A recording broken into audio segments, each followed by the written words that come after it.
Hello, good morning friends. નમસ્કાર વિદ્યાર્થી મિત્રો.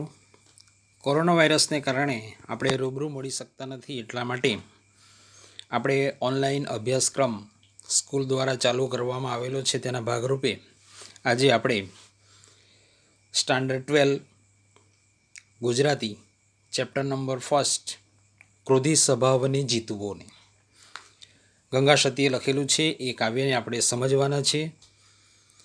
મિત્રો, મનુષ્યના બહારના દુશ્મનને તો આપણે બીજાની મદદ લઈને આપણે એને હરાવી શકીએ છીએ, પરંતુ જો મનુષ્યની અંદર જ રહેલો જો કોઈ દુશ્મન હોય તો એને તો મનુષ્યએ પોતે જ હરાવવો પડે છે અને એના પર વિજય મનુષ્ય પોતે જ મેળવવાનો હોય છે. તો એના માટે મનુષ્યએ શું કરવું જોઈએ? મનુષ્યના 6 પ્રકારના દુશ્મનો જે આપણા ધર્મશાસ્ત્રોએ આપણને સમજાવ્યા છે. એ 6 પ્રકારના દુશ્મનો કામ, ક્રોધ, લોભ, મોહ, મદ અને મત્સર. આ 6 પ્રકારના દુશ્મનો છે. તેમાંનો એક દુશ્મન છે જે ક્રોધ, અને ક્રોધને કારણે મનુષ્યો આપણને પણ આપણા રોજબરોજના જે વ્યવહારો છે અને તેમાં ક્રોધને કારણે કેટલું નુકસાન થાય છે તે મિત્રો આપણે જાણતા જ હોઈએ છીએ. પરંતુ જે માણસ ક્રોધથી બચે છે તે પોતાના જીવનમાં કેટલી પ્રગતિ પણ કરે છે તે પણ આપણે ક્યારેક અનુભવ્યું હશે.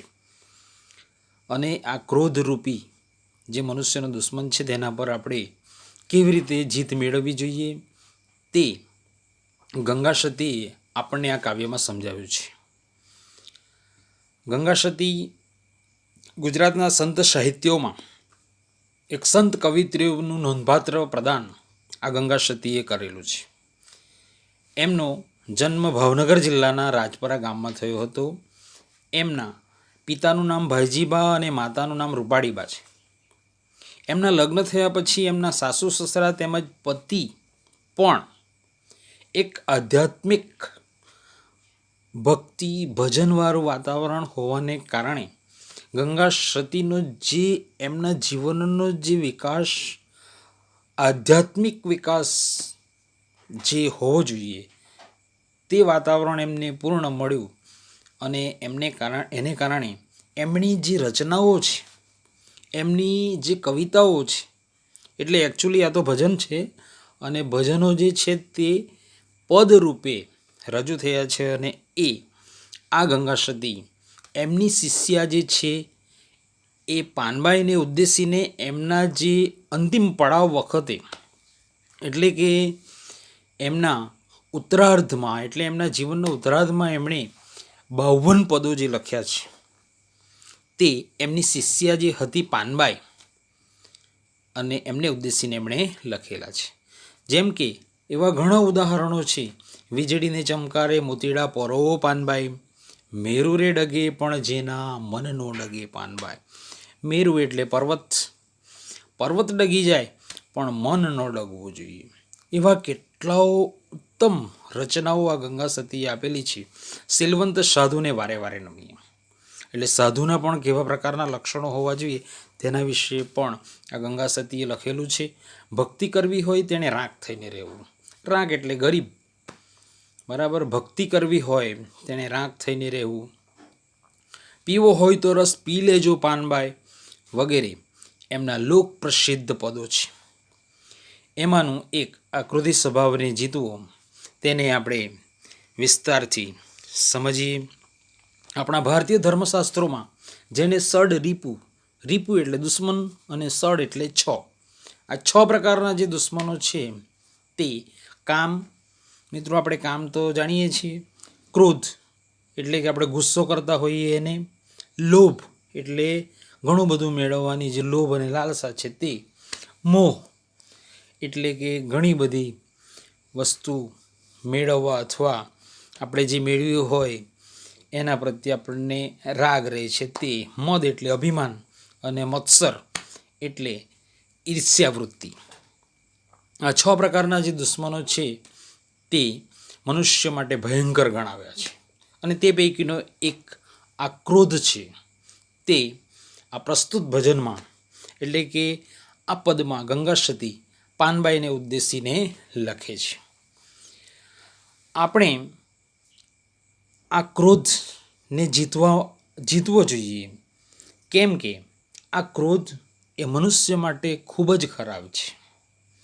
આપણે ક્રોધ દ્વારા આપણે આપણું તો અહિત કરીએ જ છીએ, પણ જાણીએ અજાણીએ આપણે બીજા વ્યક્તિઓનું પણ અહિત કરી બેસતા હોઈએ છીએ. અને આ ક્રોધને જ કારણે આપણે તો મિત્રો પામર જીવ, પરંતુ આ ક્રોધના ચુંગાલમાંથી યાની ક્રોધના સકંજામાંથી ઋષિ મુનિઓ અને મહંતો પણ એનાથી મુક્ત રહ્યા નથી. આપણે જાણીએ છીએ કે મહાભારતના કાળમાં અથવા ઋષિમુનિમાં દુર્વાસાનું નામ ક્રોધ આવે એટલે દુર્વાસા ઋષિમુનિ સાથે એ જોડાયેલું છે. અને આ ઋષિ દુર્વાસા એવા હતા કે એમને જ્યારે ક્રોધ આવતો ત્યારે કોઈ પણ માણસને શ્રાપ આપી દેતા, એટલે કે ખરાબ વચનો એવો બોલી દેતા. આ પ્રકારે ક્રોધથી એવો પણ બચી શક્યા નથી. તો મિત્રો આપણે તો પામર જીવ, એટલા માટે ક્રોધ પર આપણે વિજય મેળવવો જ રહ્યો. અને આ ગંગા સતીએ આ કાવ્યમાં ક્રોધને કેવી રીતે આપણે જીતવો જોઈએ, ક્રોધ કર્યો હોય તો મારણ અને વારણ એટલે કે ક્રોધને આપણે કેવી રીતે વશ કરી શકીએ અથવા ક્રોધને આપણે કેવી રીતે જીતી શકીએ તે આપણને અનેક ઉદાહરણો દ્વારા આ ગંગા સતી આપણને સમજાવે છે અને મનુષ્યને એક આદર્શ સંદેશ આ કાવ્ય દ્વારા આપે છે. હવે મિત્રો આપણે આ કાવ્યને સમજૂતી રૂપે સમજીએ. ક્રોધી સ્વભાવને જીતવો ને એટલે કે આપણો જે ક્રોધવાળો સ્વભાવ હોય તેને આપણે હંમેશા માટે વશમાં કરવો જોઈએ, એટલે કે જીતવો જોઈએ. उसके ऊपर विजय प्राप्त करना चाहिए. राखो नहीं अंतर में क्रोध रे. अगर क्रोध को जीतना चाहते हैं, यानी क्रोधी रूपी जो स्वभाव है उसको हम जीतना चाहे तो हमारे अंतर में कभी क्रोध रखना चाहिए नहीं. राखવો નહીં અંતરમાં ક્રોધ રે. અંતર એટલે હૃદય, મનમાં ક્યારે પણ ક્રોધ રાખવો જોઈએ નહીં. સેકન્ડ લાइन, समानपणे सर्वમાં વર્તવું, यानी समान यानी सभी के साथ समान प्रकार का व्यवहार हमको करना चाहिए. सर्वे એટલે બધા, વર્તવું यानी વર્તન એટલે કે બધા જ સાથે સમાનપણે આપણે વર્તન કરવું જોઈએ. ये मेरा है, वो मेरा नहीं है, ये अपना है, वो पराया है, इस प्रकार का दुर्व्यवहार हमको किसी के साथ करना चाहिए नहीं. टाड़ी देवो मननो विरोध रे. એટલે कि मन में जिस प्रकार से हम एक दूसरे के प्रति पक्षापत करते हैं, इसी प्रकार से हमको किस मन में इस प्रकार का विरोध रखना चाहिए नहीं. हे जी राम, निर्मल थई कामने जीतवो. काम यानी किसी स्त्री के प्रति आसक्त रहते हैं, इसी प्रकार का काम जो निर्मल, मड़ यानी गंदा और निर्मल यानी पवित्र. निर्मल थई यानी हमारे मन में किसी भी प्रकार का खराब भाव यानी खराब विचार नहीं होना चाहिए. इसी प्रकार से हम काम को जीत सकते हैं. निर्मल थई काम ने जीतवो. राखवो अंतर में वैराग रे. वैराग એટલે કે એક પ્રકારની આસક્તિ.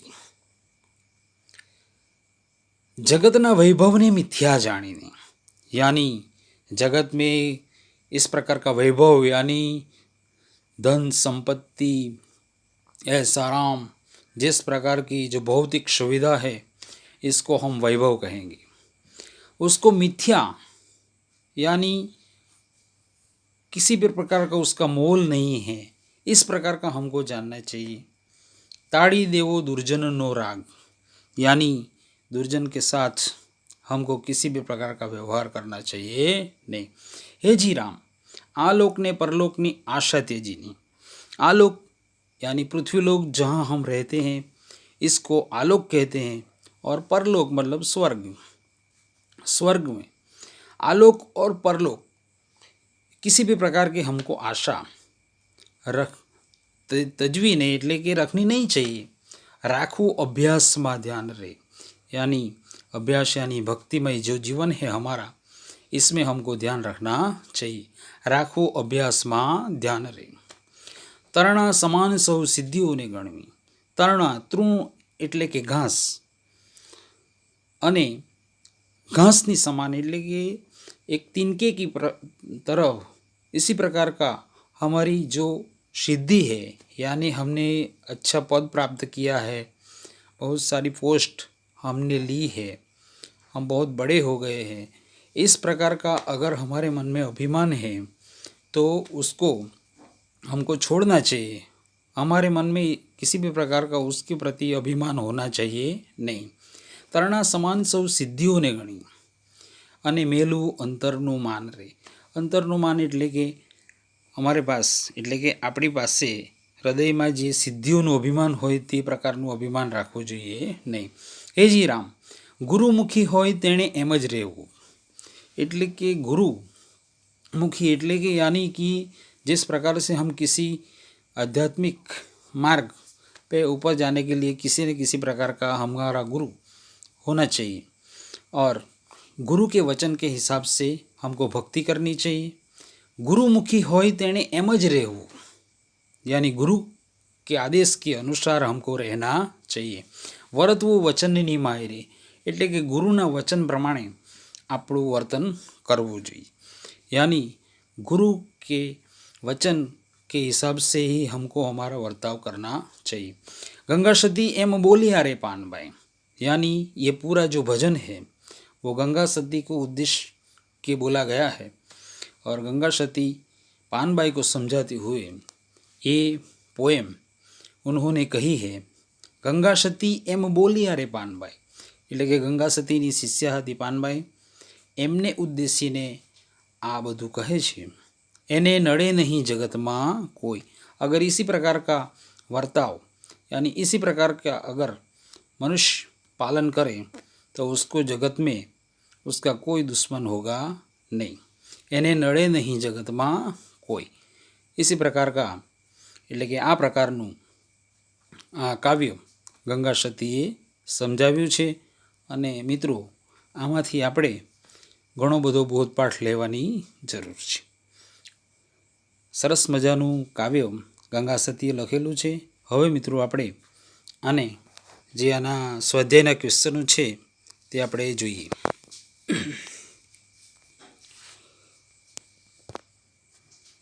एक्सरसाइज क्वेश्चन नंबर 1, पहले जो 3 क्वेश्चन दिए गए हैं वो शॉर्ट क्वेश्चन है, यानी 1 सेंटेंस में आंसर लिखना है। उसका फर्स्ट क्वेश्चन है એટલે કે પહેલો પ્રશ્ન છે, ગંગા સતી સાને જીતવાનું કહે છે, यानी ગંગા સતી ક્રોધને જીતવાનું કહે છે। ગંગા સતી ક્રોધને જીતવાનું કહે છે। ક્વેશ્ચન નંબર 2, मननी द्विधा टाळवा कवित्री केवो व्यवहार सूचवे छे, यानी मन की मूंझवण, मननी द्विधा टाळवा यानी उसको दूर करने के लिए कवित्री किस प्रकार का व्यवहार करने के लिए कहते हैं। तो मननी द्विधा टाळवा माटे कवित्री समानपणे सर्वे साथे, यानी सबके साथ समान प्रकार का व्यवहार करना चाहिए। सर्वे साथे समान प्रमाण व्यवहार करवो જોઈએ। थर्ड नंबर, गंगा सतीनी शिष्या कौन थी। फ्रेंड, मैंने आगे ही आपको समझा दिया है कि ये सारे भजन है वो गंगा सती ने उसकी जो शिष्या है पानबाई को संबोधित करके लिखा है, इसीलिए उसका क्वेश्चन का आंसर क्या आएगा, गंगा सतीनी शिष्या कौन हती, पानबाई। कौन, पानबाई हता। इस प्रकार का पूरा क्वेश्चन आपको लिखना होगा। क्वेश्चन नंबर 2, इसमें शॉर्ट क्वेश्चन आपको लिखना है, 2 दिए गए हैं। उसमें फर्स्ट क्वेश्चन है, गंगा सती अंतरमा शू धारण करवानुं जणावे छे, शा माटे। गंगा सती पोएम में लिखाई है, गंगा सती अंतरमा वैराग्य धारण करवानुं जणावे छे। समानपणे सर्वे साथे वर्तन करवो जोईए અને અંતરમાં વૈરાગ રાખવો જોઈએ નહીં। આ પ્રકારનું આનો ક્વેશ્ચન આવશે। ક્વેશ્ચન નંબર 2, कई आशा छोड़ीने सेमा ध्यान धरवानो उपदेश गंगा सती जणावे छे। तो उसका क्वेश्चन का आंसर आएगा कि आलोक यानी पृथ्वीलोक आशा छोड़ीने अभ्यासमां आलोक अने परलोकनी आशा छोड़ीने अभ्यासमां ध्यान धरवानो उपदेश गंगा सती जणावे छे। ये क्वेश्चन का आंसर इस प्रकार से आएगा। अब फ्रेंड, थर्ड नंबर का जो क्वेश्चन है लॉन्ग क्वेश्चन है। लॉन्ग क्वेश्चन के लिए हम ये पोएम को गंगा सती मानव स्वभावना कया कया दुर्गुणों जणावी तेने दूर करवाना उपायों सूचवे छे। तो इसमें गंगा सती ने लिखा है 6 प्रकार का जो हमको जो उपदेश दिया गया है वो एग्जाम्पल आपको लिखना है इस प्रकार का कि पहले ही पोएम में पहली लाइन लिखी है कि गंगा सती मानव स्वभावना दुर्गुण कया कया दुर्गुणों जणावी तेने दूर करवाना उपायों सूचवे छे। तो पोएम में जो लिखा है कि भाई अंतर में क्रोध राखवो जोईए नहीं, दरेक साथे समानपणे वर्तन करवुं जोईए, आलोक अने परलोकनी आशा छोड़ी देवी जोईए, तमाम सिद्धिओने तरणा समान गणवी जोईए अने अंतरमां कोईपण प्रकारनो अभिमान राखवुं जोईए नहीं, जगतना वैभवने मिथ्या जाणवो जोईए, गुरुमुखी होय तेणे गुरुवचन प्रमाणे रहेवुं जोईए, आ प्रकारનું વર્તન ગુરુના વચન પ્રમાણે વર્તન કરવું જોઈએ તો એને જગતમાં કોઈ નડે નહીં। આવા પ્રકારનો લોંગ ક્વેશ્ચન આવશે મિત્રો। બીજા નંબરનો ક્વેશ્ચન પણ એને રિલેટિવ જ છે। ક્રોધી સ્વભાવ જીતવા ગંગા સતી શો ઉપદેશ આપે છે उसको भी हम 6 ही प्रकार का जो एग्जाम्पल दिया गया है उसको हम लिखेंगे। क्रोधी स्वभावने जीतवा गंगा सती शो उपदेश आपे छे ते जणावो। क्रोधी स्वभावने जीतवा माटे गंगा सती एवो उपदेश आपे छे कि क्रोधने जीतवा माटे आपणे जे आपणो अंतरमां क्रोध होय ते दूर करवो जोईए, दरेक साथे समानपणे वर्तन करवुं जोईए, आपणे निर्मळ थई कामने जीतवो जोईए, आलोक अने परलोकनी आशा छोड़ी देवी जोईए, तरणा समान सौ सिद्धिओने गणवी जोईए अने अंतरमां कोईपण प्रकारनुं अभिमान राखवुं जोईए नहीं, आलोक अने परलोकनी आशा छोड़ी देवी जोईए, गुरुमुखी होय तेणे गुरुवचन प्रमाणे रहेवुं जोईए। आ प्रकारनो लॉन्ग क्वेश्चन आपणे लखी शकीए छीए मित्रों। Okay, thank you.